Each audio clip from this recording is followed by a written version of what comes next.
Додека црвените ѓаволи и кралевите си ги мереа силите под рефлекторите на Скопскиот стадион, кафулињата во центарот на градот исполнети до последно место. Оние што останаа без карта со внимание го следеа преносот на видеобимовите на летните тараси. Секој навива за свој фаворит, а секој гол проследен со извикувања и возбуда.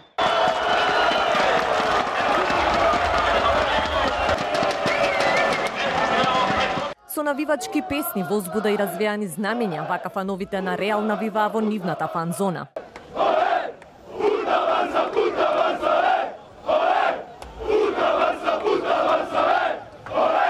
Навивачите за кралскиот тим уште пред да стартува надпреварот убедени дека ќе слават победа. Победа од 4-0 минимум и да го изгазиме Манчестер нормално.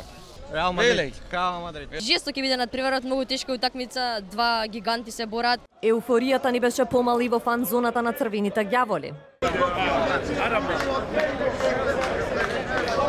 На победа типува и фановите на Манчестер, сигурни дека трофеот ќе заврши во Англија.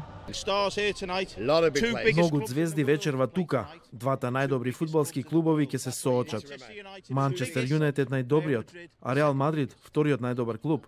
Манчестер Юнайтед. Во голови 2-1 за Манчестер. Ќе биде напнат надпревар. Очекува Манчестер да победи.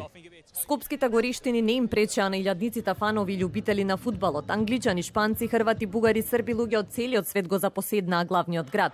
Фудбалот уште еднаш ги спои сите националности, а Скопје го претвори во град на мултикултурализмот.